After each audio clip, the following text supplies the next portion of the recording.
Oklahoma Gardening is a production of the Oklahoma Cooperative Extension Service as part of the land grant mission of the Division of Agricultural Sciences and Natural Resources at Oklahoma State University, dedicated to improving the quality of life of the citizens of Oklahoma through research-based information. Southwood Landscape and Garden Center, Tulsa's source for great gardens, southwoodgardencenter.com. And the Oklahoma Department of Agriculture, Food, and Forestry, helping to keep Oklahoma green and growing. Today on Oklahoma Gardening, host Casey Hentges visits with a retired landscape designer while touring the beautiful garden that he has created around his home in a senior housing addition. We travel to Atoka, Oklahoma with OSU area horticulturalist Jim Shrefler for a visit to a garden with a unique color palette and a look at the inspection process for organic certification.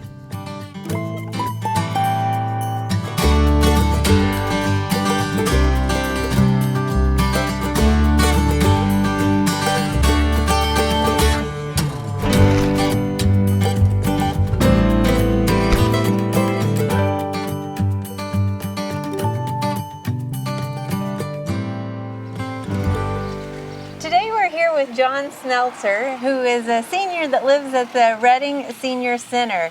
And John is a landscape architecture graduate from OSU back a few years ago. A few years ago.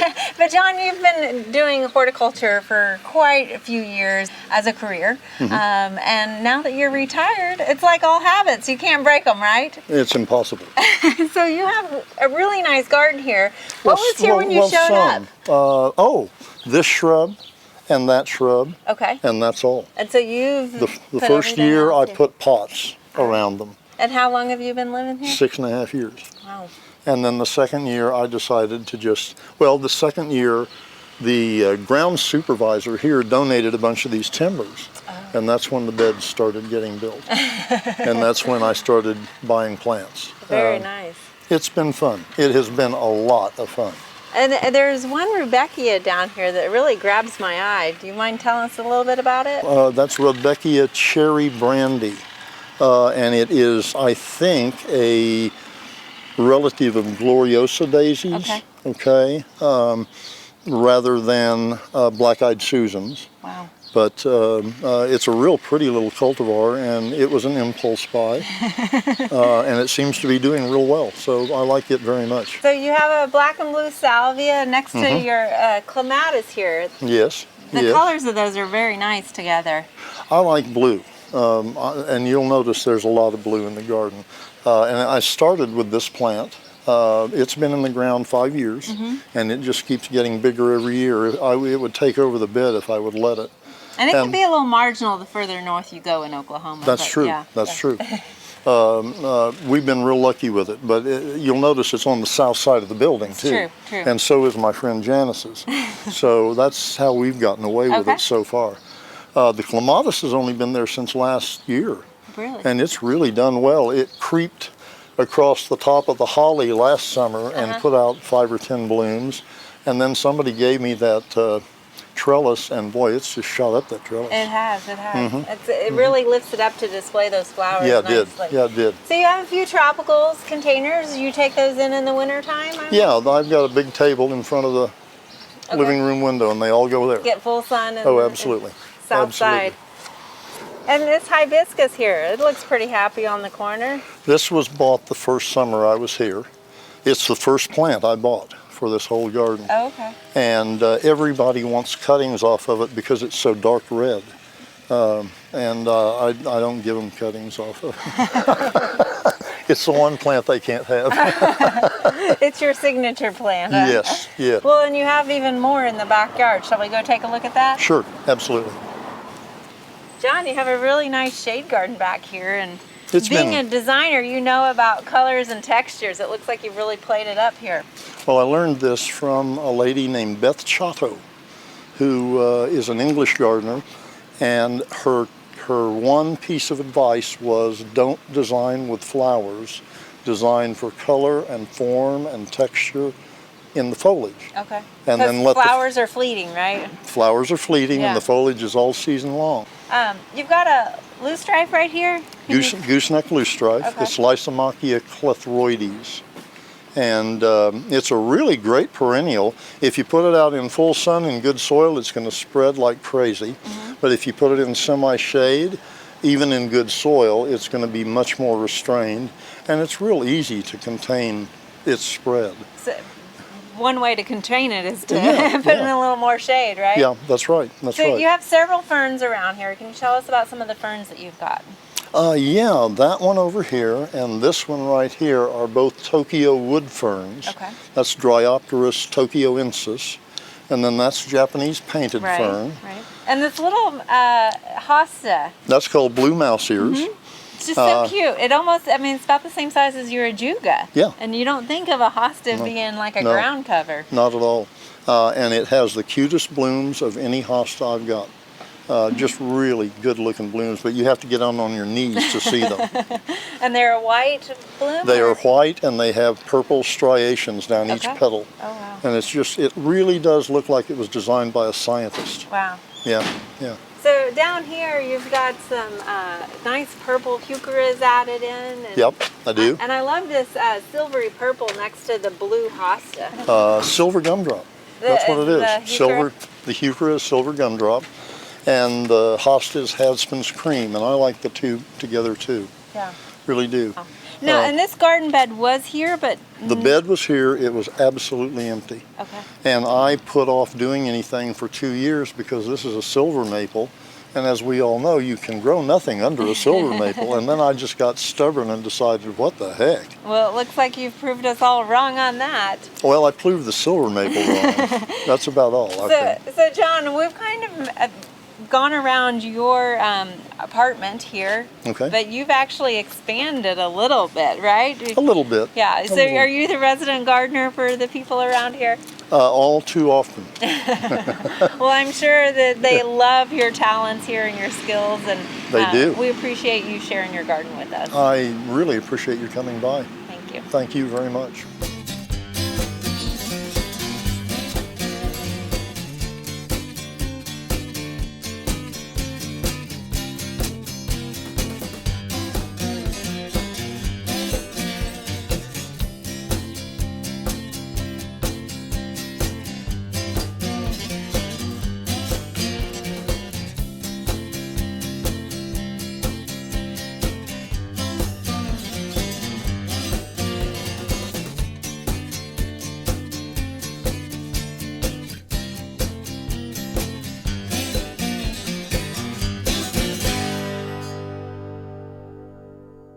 Today we have a little bit of carryover stories while I was on maternity leave with this little one last year.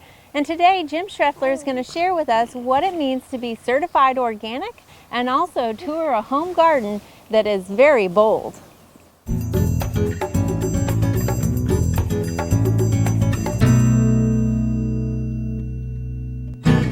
Today we're visiting with Mrs. Emma Hill in Atoka, Oklahoma.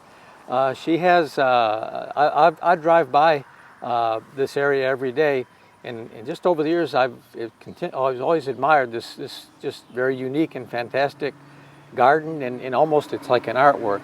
And so here today we're here to visit with Mrs. Hill about this. So good morning. Yeah, good morning. How are you? My name's Emma Hill, and I want to show you my garden. I call this my weeping willow garden, and I have lilies and crepe myrtle trees, and this is a brick display I did, and I got them from a guy, and I decided to make me a circle brick, and I painted my bricks in red and black because that's my favorite color. Yeah. And then up here, we can walk up here, and this fountain right here was gave to me. A guy said he loved the way, be careful, he loves the way I do my yard, so he said I have a fountain. He might have had a little crack in it, but he gave it to me, and I told him, well, every time he passed by, he'll always have a reminder that that he gave this to me.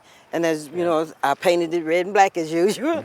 And then we over here, this is where I call my weeping willow little garden. And I made these bricks display. These bricks right here come from my mother's home. and she passed away, but I want to put them here to remind me of her and my father. And then I took and bought these and painted them up, and I decorate them during Christmas time. Yeah. And then I take and do my pots and stuff, and I do my tree, my chairs and lights, and then I have in my weeping willow tree, I have Christmas light drooping down, and people just come by and love it. And this is a design I've kind of like a little living room. I do my candle, my chandelier up here, so people can see my little prison stuff on it, Yeah. and I love to decorate on them. Yeah. This And is like if I can ask, this Yeah. is a pretty extensive project. How long have you been working on this garden? I've been in here this about yard? 35 years, and I've been working on it. I had to stop for a Okay. while because I had surgery on my knee one time, and then I had brain surgery, so I had to stop for a while.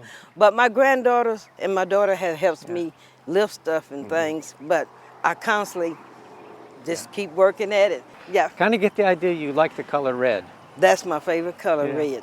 Yeah, I had, when I was a younger girl, I went to a friend's house, and she had Mexican red and black furniture, and I looked at that and I said, well, whenever I get my own place, mine's gonna be red and black, and I just love the color red. It's smooth in color to me. I just loved it. And every time I see something in red, I just go for it. These roses right here, they would give them to me, they would buy me roses from the flower shop, and I said, no, I don't want none from the flower. I want something I can grow and look at them for the rest of my life. And then they start buying me all these roses. And in the morning times, I come down here, and like when they die off, I pop them off. And a lady told me that's what makes them grow and fill out real better. And I love cactus, and I do the cactus, and I got little lilies and canyons all up in here. And I collect those little rocks in that stand. And now my grandkids, when they go somewhere and they see them, they'll pick them up and bring them home to me. I wonder, do you ever get people that drive by just stop and ask about you? It all the almost looks time. like a little park here. Yeah, a lot of them have asked me, could they come and sit under my weeping willow trees and read a book? Really? Yeah, and a lot of them come and ask me, how did I come by making these designs? But if I see something is a potential, I just gotta have it. And then over here, this wheelbarrow, my husband was laughing at me. It broke down, and I got tired of trying to fix the plants, so I just said, well, I'm gonna take it and bring it to my yard. Sure is interesting. So I painted it red and put it polka dots on it. And then I did my cactuses, and this used to belong to my uncle. He passed away, Arlen Hill, and I said, this will be in remembrance of him, because he would always tease me about that cactus, and it blooms purple, and the rest of them blooms yellow, and so I decided I want to put it there, and when they give me something, I'll tell them that's going to be their name. Yeah.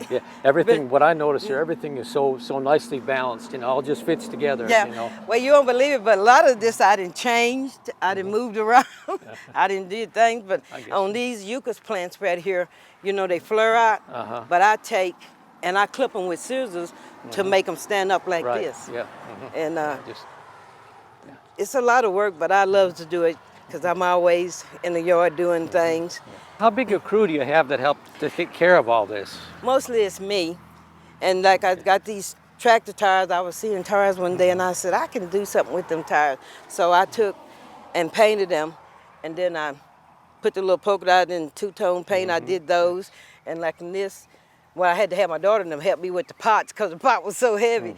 I took and painted these, and I had them just plain white and red, and then I kept looking at them one day and I said, oh, I see something else I can do, so I started putting the polka dots on them. And I thought, well, ladybugs, I call them. Okay. I really like your windmill there. That just kind of adds, there's some continuous movement there. Shows when the breeze is blowing. My birthday was last month, and I had been talking about I wish I could find a windmill. And I seen one up there by Ethan Allen and Pastor.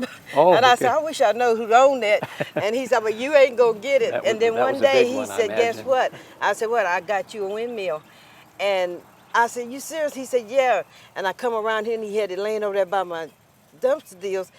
And time I seen it, I got it up and I started painting it. I said, I have to paint this, and I did the blades in black and white and red, because when they turned, I said, oh God, that looks good. So you're both artists with a green thumb. Yeah. That's a wonderful combination. Yeah, it is. Because Yeah, I love to paint, I draw, and I have decorated for churches, and I have used to do weddings Okay. and stuff, Okay. and I love to decorate. When somebody said decorate to me, Yeah. I'm on it. I got to go do Yeah, it. yeah. Yeah. Well, we appreciate you taking your thank time you. to show us your garden, Well- and a lot of people I think are going to enjoy seeing Well, I this. thank everybody So, for and, thinking my yard looks nice. Okay. Because Well, I feel like I am doing thank you. something right Yeah, now. Thank you again. Because I love to Yeah. decorate and garden work.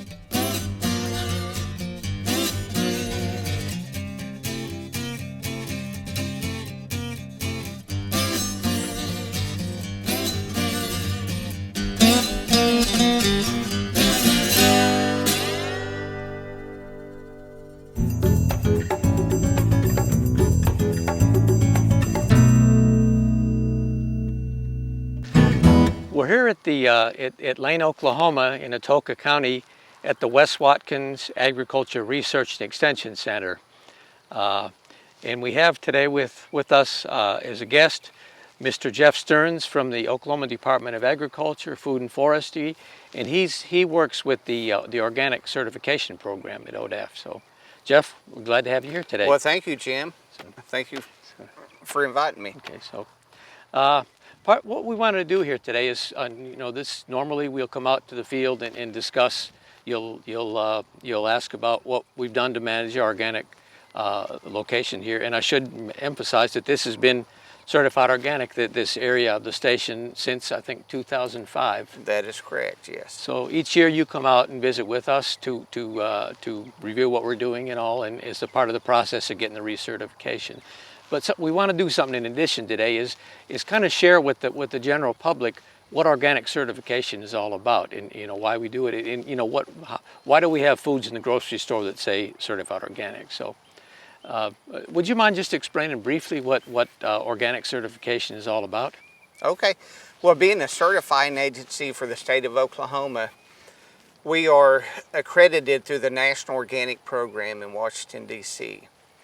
So the people that we certify, if they're using organic practices and they meet the requirements, then we certify them as an organic crop producer, livestock producer, or a processor. Okay. We certify quite a few organic processors. They can be anything from coffee roasters to meat packers, jams and jellies, just any kind of processing like that. Yeah.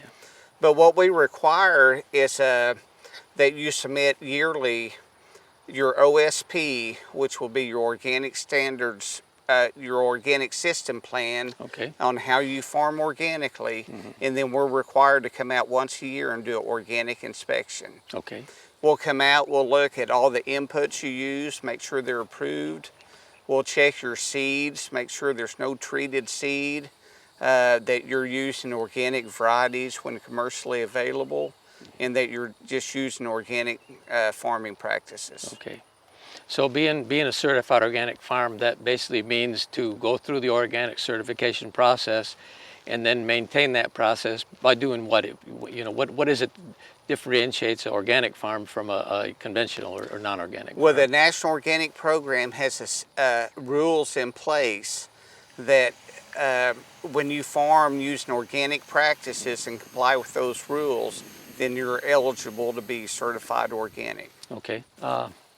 Well, I guess we can get on with the inspection today. Okay. So whatever. Okay. We might walk over and look at your fallow ground over here, and Okay. and you can kind of tell us about what practices you use. And We here on this organic section of the field of the research station, and it's probably about 1.5 acres now, and this has been used since the beginning of this being certified, mainly for vegetable production. And right now we have some high tunnels here that have a trial in them, looking at different varieties of kale and mustards and Swiss chards grown using certified organic practices. So, the purpose of that is to try to identify varieties, and we've had 15 varieties of kale, 15 varieties of mustard, but with the objectives to determine if there's any varieties that would be best suited to organic production. Maybe less attractive to some of the insect pests, diseases, what have you. So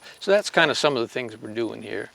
Now, some of the land is, again, we just don't have the resources to have this all planted in crops all the time. So this section has been fallow for several years, and that's an important part of improving your soil in an organic farm. So using things like cover crops and what have you. So we also, you'll see that there's some small furrows in this field. These soils can erode, even though the slope is not real great here. These soils do have a tendency to erode badly. So by keeping those furrows there, that the excess moisture, and now that it's vegetated, you're not going to get much erosion either. But that channels, when there is a lot of rain, that channels that water down there and off the field without actually causing sheet erosion of layers of soil. So Jim, can you tell me about your practices on pest control with this organic kale? Okay. And the pest control has been a really important part of this. And again, part of our objective with these trials is to identify which varieties of kale tend to be more susceptible to pests and which might be less attractive to the pests. Okay. So it's kind of a thing here. We've got to allow the pests to, we don't want to just start spraying as soon as we see an insect, because that way we wouldn't have a chance to compare them on the different varieties. So we need to allow the insect pests to begin to get established, and then we can look at each variety and see, are the pests on this one, how bad, how severe are on this one. Okay. But they do, for example, we've had a lot of harlequin bugs this spring. They just love crops in the cabbage family, and this one, and you can see one right there, a harlequin bug right there. Oh yeah, two of them, three on that one little leaf there. So yeah. So I've had to periodically do some spraying with some of the insecticides that are approved for certified organic farming, that are OMRI approved. So, and the main one that I've been using there is it's called Pyganic, but it's a natural pyrethroid, and I believe that's comes from marigolds. Is that right? I don't remember. So it's a natural insecticide, and it's approved for. So yes. We've also had, you'll see in some of these other leaves where there's holes in leaves, that's primarily from caterpillars. So now for that we have some of the BT type insecticide, which is also approved for certified organic, that we can keep those under control. I saw those on your application you submitted this year. Okay. Yes. Yeah. So Jeff, this is basically what we have in the field right now. And I've told you, I've showed you pretty much what we've had to do with the pest control and all. And again, all the products we use are things that are approved, OMRI approved for certified organic production. So, what is, you might just share with the public, what'll be the next step now that if everything you see here is okay? Okay. Well, Jim, usually we look at all the fields, the growing areas. We'll go back. We'll go through an 8-page inspection report. We'll look at all your fertility, your inputs, your pest control, record keeping, things like that. And then we submit that. I get it put together, submit it to the guy that is the director of the organic for the Oklahoma Department of Agriculture. He rereads everything and approves it and issues you a certificate. Okay. And we're required to do that on a yearly basis. Okay. So. And if anybody would like any more information on how to become organic, they can go to our website, Oklahoma Department of Agriculture, Food and Forestry. Well, Jeff, we appreciate you taking time, in addition to coming out to do the inspection today, to take time to share with the public a little bit about what organic certification is all about. I think many people will be interested in hearing about that and understanding a little more about that process. So, well, Jim, thank you. You're more than welcome. There are lots of great horticultural events this time of year. Be sure and consider these activities when you're making your plans for the weeks ahead.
Next week, we visit Canadian County, Oklahoma, where we stop by the Canadian County Extension Office for a tour of their demonstration garden. We'll take a stroll through an oasis on the plains. And in Mustang, we'll walk on the wild side with the Wild Horse Gardeners. It's getting hot out there, so take a break next week and join us for more TV you'll grow to love. To find out more information about show topics, as well as recipes, videos, articles, fact sheets, and other resources, including a directory of local extension offices, be sure and visit our website, oklahomagardening.okstate.edu. And we always have great information, answers to questions, photos, and gardening discussions on your favorite social media as well. Join in on Facebook, Twitter, and Instagram. You can find this entire show and other recent shows, as well as individual segments on our Oklahoma Gardening YouTube channel. And tune in to our OK Gardening Classics YouTube channel to watch segments from previous hosts. Oklahoma Gardening is produced by the Oklahoma Cooperative Extension Service as part of the Division of Agricultural Sciences and Natural Resources at Oklahoma State University. The Botanic Garden at OSU is home to our studio gardens, and we encourage you to come visit this beautiful Stillwater jewel. We wish to thank our generous underwriters, Southwood Landscape and Garden Center, and the Oklahoma Department of Agriculture, Food, and Forestry. Additional support is provided by Pond Pro Shops, Green Lake Nursery and the Garden Debut Plants, and the Oklahoma Horticultural Society.